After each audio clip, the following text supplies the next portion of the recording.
Hey guys, welcome back to Fantasy Tips. My name is Julian, and in today's episode, we're going to be talking about the Florida Panthers, their noteworthy players, and if I think you should consider drafting those players. Obviously, I'm wearing this super cool Jaromir Jagr jersey with the old Panthers logo. I actually like the new one a little bit better. Most people don't agree, but I think this one is super nice. I like the gold pattern. Pretty nice. But anyway, before we jump into the content, please leave a like, hit that subscribe button.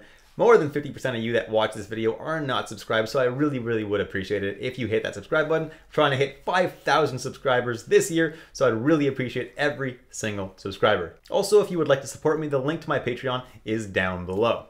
Thanks a lot, and let's jump right into the Florida Panthers lines that I project for this year. On the top line, we have Verhaeghe, Barkov, and Matthew Tkachuk, which could be an absolutely electric line this year. Then we have Rudolph's Balcers, Sam Bennett, and Sam Reinhart. And on the third line, we have Nick Cousins, Anton Lundell, and Colin White.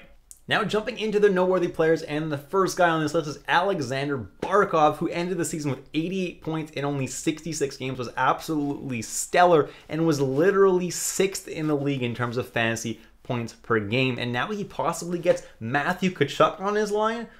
Oh boy, that's a recipe for success. However, the Panthers did sign Paul Maurice as a coach over the offseason, and I think that's going to lower the offense in Florida just a little bit. It's going to be just a different system. That's all it's going to be. And therefore, I think Barkov at this value is good value at 14, but not like insanely crazy value like he's going to be the 6th best player in fantasy again. That remains to be seen. Next on the list is Matthew Tkachuk, who's a right winger. Currently has an ADP of 16.8, and last year actually had 104 points in 82 games with Calgary. Really good season, obviously, for Matthew Tkachuk. And this year possibly gets Barkov and the top Florida power play as well. So he's primed to have another really good season. Last year, he obviously played with Gaudreau in Calgary. This year, Barkov should be just as good. Although I'd rather have Elias Lindholm than Carter Verhaeghe, but still a really good line. I expect Matthew Tkachuk to have a really solid year. Last year, he ended up as the 12th best fantasy player, and I think being ranked around 17 is a decent ADP for him to go at. Next is Aaron Ekblad, and last year in the sample size that he did play, the 61 games, he got 57 points, 180 shots on goal, was a plus 38, which is a really great defenseman, and I expect him to do that again. He ended up as the 37th best player in terms of fantasy points per game, and he's currently ranked around 35, so he's pretty much being ranked exactly spot on, which how he should be drafted. Then I have Sam Reinhart, who last year had an amazing year with 82 points in 78 games, had a little bit of a cold streak at one point, but turned it around and ended up as over a point per game player. Was absolutely fantastic. The problem is, though, with Sam Bennett is he probably, unless he plays on the top line with Barkov, which is still a possibility, the middle six of Florida is significantly worse. They lost Marchment, they lost Huberdeau, and Duclair is injured for the first few months of the year. So the guys around him aren't going to be as great. Right now, I have him projected on the second line with Bennett and with Rudolph's Balcers. You see what I mean? Rudolph's Balcers is actually a really good underrated player, but definitely last year he was playing with Marchment and Lundell, which is a really strong third line. That's what it was, and he was shifting around too. He played a little bit with Barkov, a little bit everywhere, but for the most part, he was playing on that line, and that's a really strong third line. And Marchment's gone. So we're going to have to see what happens with Reinhart. I don't see him having a bad year, but I'm a little bit weary drafting him at 66th overall. Then I have their goalie duo with Bobrovsky and Spencer Knight, currently going at 61 and 74 ADP, which is insanely early in my opinion. Now, the reason I have thumbs down for both of those guys is not because I don't like them or I don't think one of them is going to do well. I think one of them is going to be actually pretty good this year. The problem is, which one is it going to be? I'm not going to throw a dart and pick one. I'm just going to avoid this situation altogether. They're going really early in drafts. And for a situation that could honestly even be an even goalie split, it's not worth picking them this early in drafts, despite them being goalies for a very good Florida Panthers team. Next is Radko Gudas, currently going at an ADP of 134.3. which is pretty much exactly in line with how we finished the year last year in terms of fantasy value. Now, the reason I have him as a so-so draft pick is because if you're in a league that doesn't count hits, do not draft Radko Gudas. As you can see there, he had 355 hits last year, and that's literally his only value. So in points leagues that have hits, he's valuable because he's going to get you some points just from that. And then in categories of leagues, he's going to fill up your hits category. But in other types of leagues, guys, like leagues that literally don't have anything to do with hits, Gudas has no value for you, and please do not draft him in those leagues. Next is Sam Bennett, and last year, 49 points in 71 games, ended up as the 62nd best player in terms of fantasy points per game. He's currently ranked at 143.5. So at the surface there, he seems like a steal. However, he's definitely not going to be as good this year with no Huberdeau being his line mate. But there's a chance that he does regain that top power play spot now that Duclair is injured and Huberdeau is gone. And there's also a chance that Matthew Tkachuk plays on his line.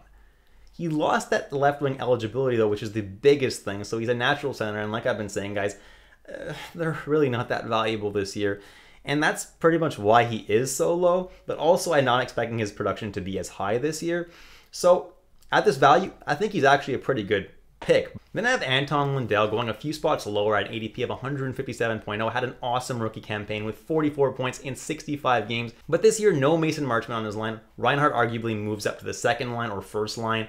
And then I have him projected to play with Nick Cousins and with Colin White, which aren't exactly stellar line mates. I'm probably going to be avoiding him this year just because of that. And he is also a natural center, so that's not super valuable, like I mentioned before. So Lundell, as much as I do like him as a player, I'll be avoiding him this year. Then I have Gustav Forsling, who last year was the 188th best fantasy player in terms of points per game.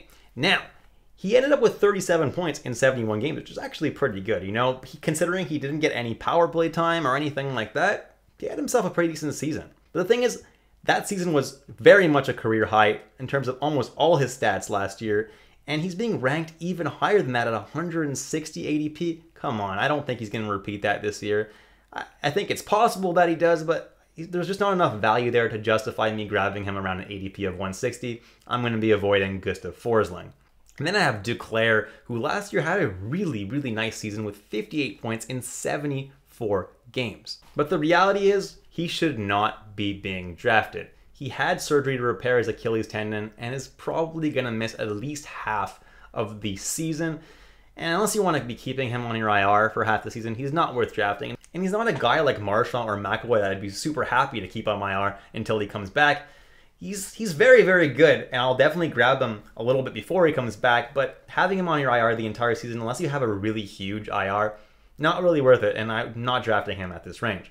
And then I have Brandon Montour currently going at an ADP of 171.8. Last year, he ended up as the 279th best player in terms of fantasy point per game. He actually did pick it up like towards the end of the year, I'll give you that. But Ekblad was not on the team at that point, so Montour was definitely getting better opportunities because of that. I don't really know why he's being drafted at 171. I don't see him having a whole lot of fantasy value this year. And then I have Carter Verhaeghe, who finishes the 163rd best fantasy player in terms of fantasy points per game, which is not bad, 55 points in 78 games, and he played the entire season alongside Aleksander Barkov. This year, the downside is he did lose his center eligibility. He's just a left wing now, which makes him significantly less valuable. However, I think he's going to play once again alongside Aleksander Barkov and possibly Matthew Tkachuk as well. Already he's being ranked past where he ended up finishing last year, plus now he possibly gets Matthew Tkachuk on his line. I think Verhaeghe is going to make for a pretty good pick this year in a really late rounds of fantasy drafts. Definitely like him here. And last but not least, I have Rudolphs, Balcers, and Colin White. Balcers I have projected on the second line, at least until Duclair comes back from injury, and then Colin White I have projected on the third line. I think both these guys are very underrated guys and potentially could have a little bit of value depending on where they play.